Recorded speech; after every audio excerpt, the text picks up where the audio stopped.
Olá, povo de Deus, meus amigos do YouTube. Nós vamos compartilhar hoje a palavra do Senhor em segundo livro dos Reis, no capítulo 7, do verso 18 em diante. Aconteceu conforme o homem de Deus dissera ao rei: amanhã, por volta dessa hora, na porta de Samaria, tanto uma medida de farinha como 2 medidas de cevada serão vendidas por 1 peça de prata. O oficial tinha contestado o homem de Deus, perguntando: ainda que o Senhor abrisse as comportas do céu, será que isso poderia acontecer? O homem de Deus havia respondido: você verá com os seus próprios olhos, mas não comerá coisa alguma. E foi exatamente isso que lhe aconteceu, pois o povo o pisoteou junto à porta da cidade, e ele morreu. Pai Santo, em nome de Jesus, precisamos, ó Pai querido, da ação do Senhor nessa ministração, ó Pai, para que ela possa chegar aos corações, para que ela possa comunicar, ó Pai querido, a vida dos céus para aqueles que ouvirem, que virem essa ministração. Que o Senhor, ó Pai querido, conduza, Senhor, meu Deus, essa palavra nos corações, gerando fé, gerando esperança, gerando, ó Pai querido, aquilo que é o propósito do Senhor por meio dessa mensagem, porque assim eu te peço, ó meu Deus, no nome de Jesus. O texto aqui, irmãos, eu só li só 3 versículos. O ideal seria ler o capítulo todo, o capítulo 7 todo, na verdade um pouco do capítulo 6 e o capítulo 7 todo, para a gente ter a compreensão total. É lógico que eu fiz essa leitura toda, não aqui agora, eu fiz anteriormente, não é? Mas para não ficar longo a ministração, eu li apenas 3 versículos aqui, mas você pode depois pegar a sua Bíblia, segundo livro dos Reis de Israel, no capítulo 7, ler o capítulo 7 todo, você vai ter uma compreensão muito boa de como Deus age, do que Deus faz, de como que Deus realiza assim o seu propósito. Estava acontecendo um período de crise muito grande no reino de Israel, na capital Samaria. A capital estava cercada pelo exército sírio, e esse cerco já demorava vários dias. Há relato na história de cercos sobre cidades durarem até 3 anos, até mais tempo. Mas naquela época, a logística para uma guerra não era uma coisa simples, não era uma coisa muito fácil de se fazer, não. Porque hoje, por exemplo, os exércitos aí, né, pode fazer, jogar dos aviões ali, mantimento para a tropa, né, enlatados e tal, e ali a pessoa pega o seu alimento, tem a sua ração ali, tudo direitinho. Naquela época não era assim. O exército, às vezes, para empreender um cerco sobre uma cidade que tinha uma resistência maior, às vezes tinha que levar um rebanho, tinha que levar muito mantimento, porque, como eu disse, houve relatos de cercos que durassem até 3 anos. Então, não era uma coisa fácil. E não podia contar com a sorte de encontrar na região caça, outras coisas para se manter. Então, tinham que levar, né, esse mantimento para custear a guerra. Outra coisa, guerra sempre é cara. Guerra nunca é barato.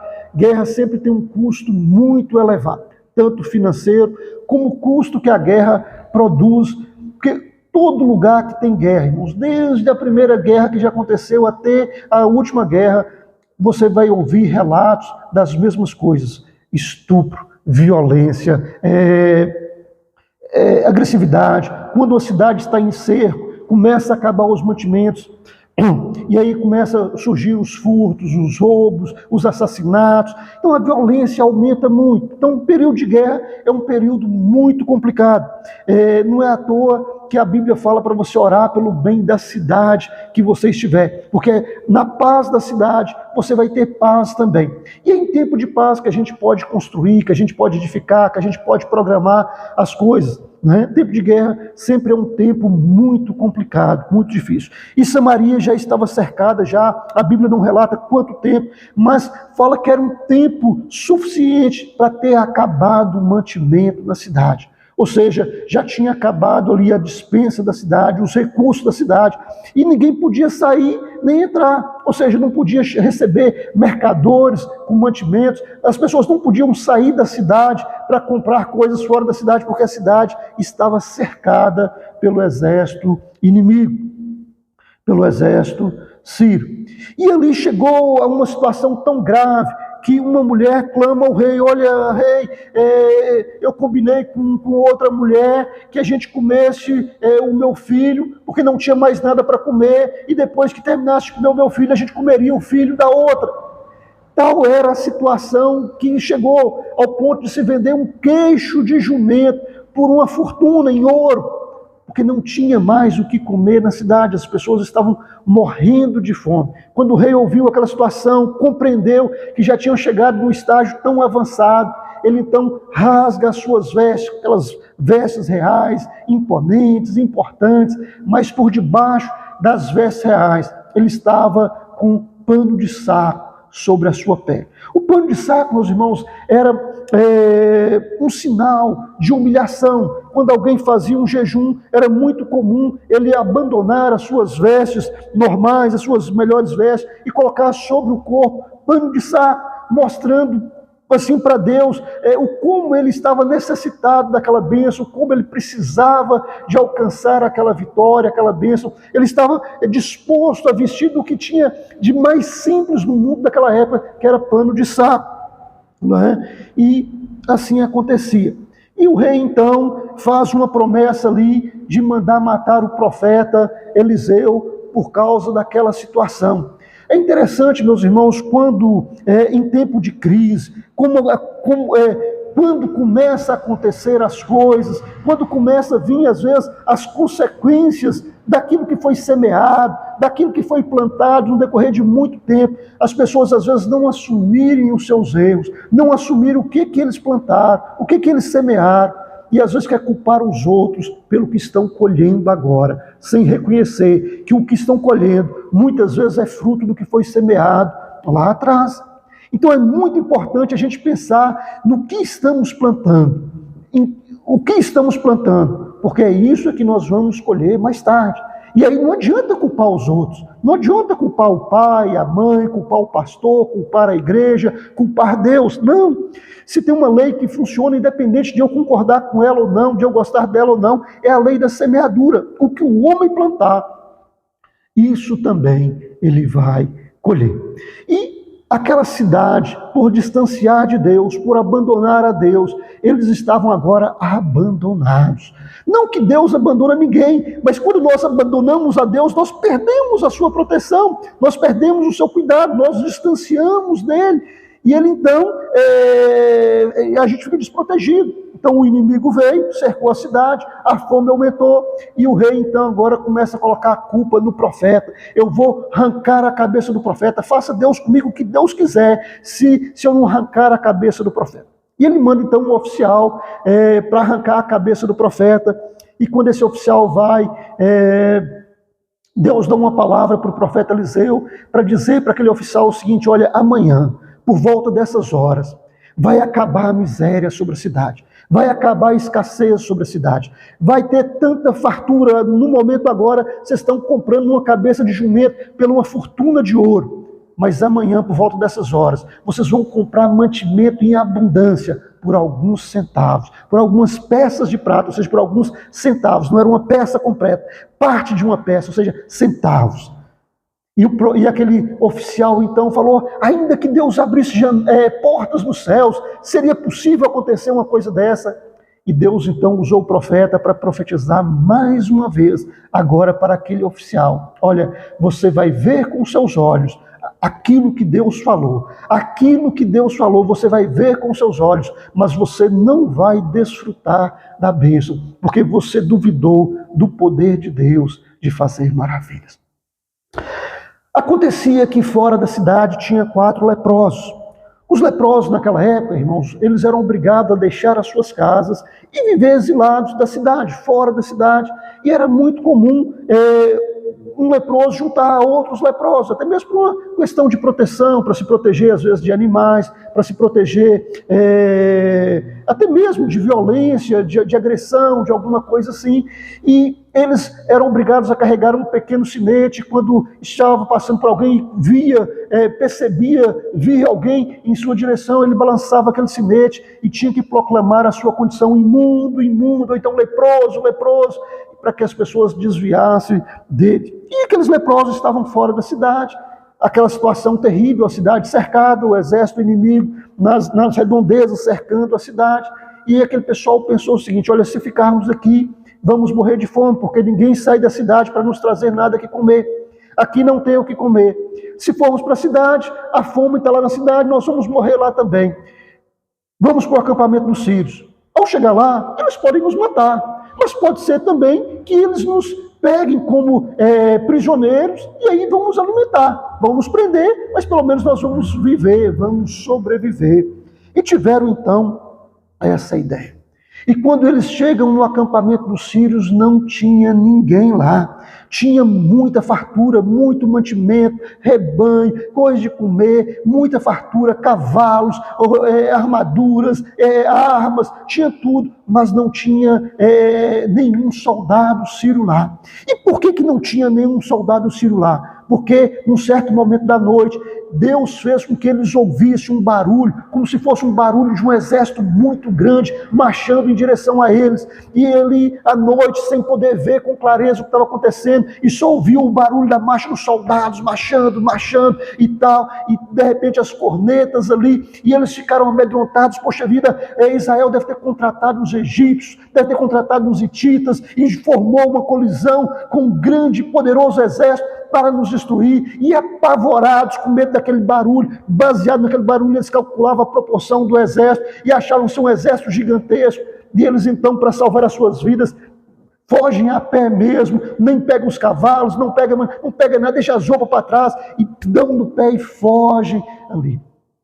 E os leprosos, então, naquele lugar, aquela fartura toda, eles começam, então, a matar a sua fome, a comer e tal, e comer uma coisa aqui, comer outra ali e tal. Mas, de repente, um deles tem uma ideia: olha, nós precisamos ir à cidade e contar sobre essa situação, senão nós seremos tidos por culpados. E alguém pode falar assim: mas ninguém sabia. Meu irmão, minha irmã, tem coisas que não precisam os outros saber. O importante é que você sabe. O importante é que você tenha a sua consciência. O importante é que a sua consciência foi lavada pelo sangue do Cordeiro. E você sabe o que é certo e o que é errado. Então tem coisas que não precisa que as pessoas digam para você que aquilo está certo ou errado, porque a sua própria consciência te diz que aquilo está errado. Te diz qual deve ser o comportamento que você precisa ter, qual a atitude que você precisa ter, qual a escolha que você precisa ter. Isso é a sua consciência. É uma consciência que passou pela cruz de Cristo. Isso é uma consciência que foi lavada no sangue do Cordeiro. Vai te levar a fazer escolhas que atrai a presença de Deus, que atrai o favor de Deus sobre a sua vida, que atrai a bênção e a vitória de Deus sobre a sua vida. E eles então, depois de matarem a fome, eles voltam para a cidade e gritam para o vigia da porta, da cidade: olha, nós somos no acampamento dos sírios e não tem ninguém lá. Tem roupa, tem cavalos, tem camelos, tem mantimento em abundância, tem um rebanho, tem tudo lá, mas não tem nenhum soldado. Nós nos alimentamos e viemos aqui falar para o rei. O vigia lá arrumou um jeito de notificar ao rei, e o rei então junta ali os seus conselheiros, fala: olha, eu estou achando que os sírios montaram uma estratégia para nos pegar. Eles sabem que a gente está morrendo de fome aqui na cidade, deve ter se ausentado do acampamento, afastado do acampamento, e quando a gente sair para ir pegar um mantimento, eles vêm então e entram na cidade e acabam conosco. Mas alguém pega e fala com o rei: olha, nós estamos morrendo. Ou a gente vai morrer aqui dentro, ou vai morrer lá fora. Vamos lá conferir esse negócio. Irmãos, como é importante a gente ter conselheiros, ter pessoas que nos aconselham a fazer o que é certo, ter pessoas que nos aconselham a fazer algo que vai nos ajudar a vencer, que vai nos ajudar a alcançar a bênção que Deus proporcionou para nós.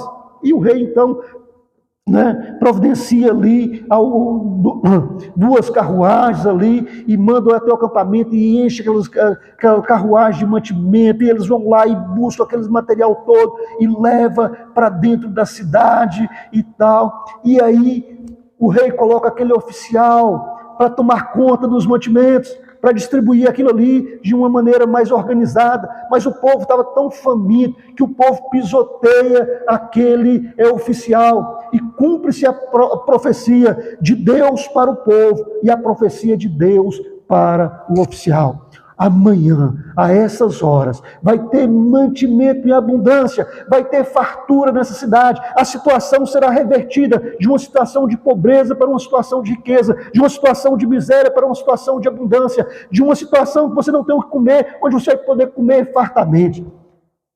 E uma coisa muito importante que nós precisamos entender, que quando uma profecia, ela vem do coração de Deus, ela sai da boca de Deus, ela não volta vazia, sem cumprir o seu propósito, sem cumprir a sua missão.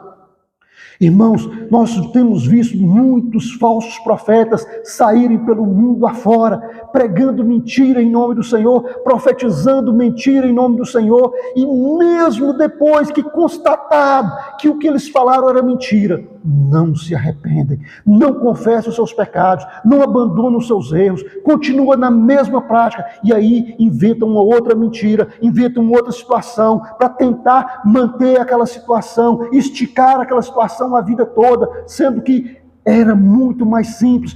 Mentimos, falamos o que Deus não mandou falar, o diabo nos usou, ou se não quer falar que o diabo usou, falamos do próprio coração, mas não falamos o que Deus havia mandado. É mais honesto, é decente, a chance de cura, quando nós confessamos o pecado e deixamos, Deus é bondoso, é misericordioso, nos perdoa e nos concede a vitória.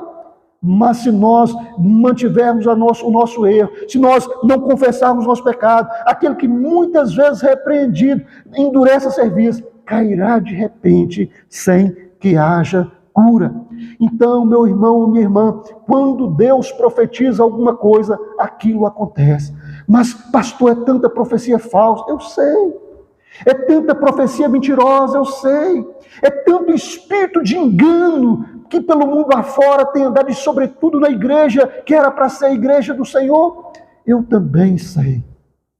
Mas, meus irmãos, Deus continua tendo aqueles que não se curvaram a Baal.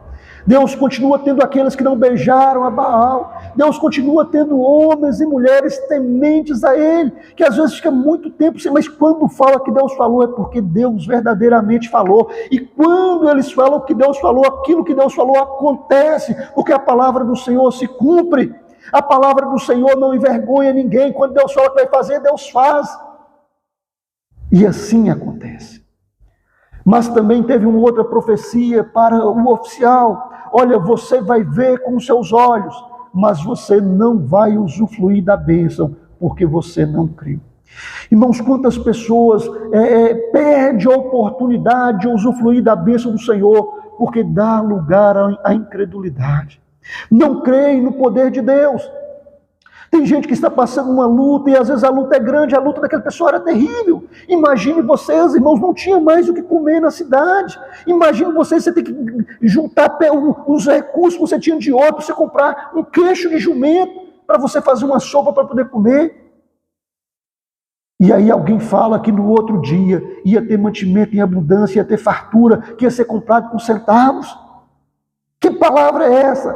Palavra de Deus. Palavra que não saiu do coração do profeta, palavra que não saiu da imaginação do profeta, palavra que o profeta não foi influenciado por espírito enganador para falar, não, mas uma palavra que veio do trono da graça de Deus para abençoar aquele povo que estava em aperto, mas que estava clamando ao Senhor, que estava se humilhando diante do Senhor, e Deus agora estava enviando a provisão para mudar a sorte daquelas pessoas. Deus é poderoso para mudar a sua sorte. Ah, pastor, mas o deserto que eu estou passando é muito grande. Mas Deus não te chamou para morrer no deserto. O deserto é um lugar que você passa, e com a graça de Deus você enfrenta as dificuldades, mas com a graça do Senhor você também experimenta e vivencia o milagre de Deus sobre a sua vida, e você sai do outro lado glorificando ao Senhor e com testemunho para contar. E não importa, meu irmão, minha irmã, se você está passando pelo deserto ou se está passando pelo vale.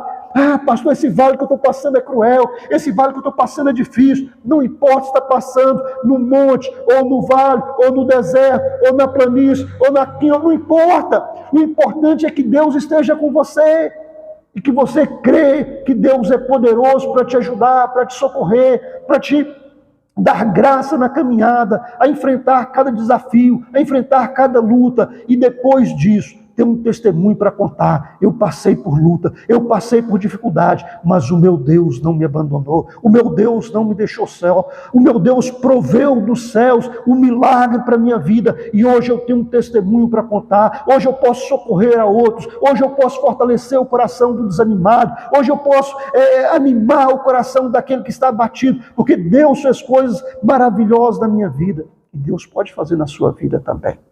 Então, meu irmão e minha irmã, o Senhor é o mesmo.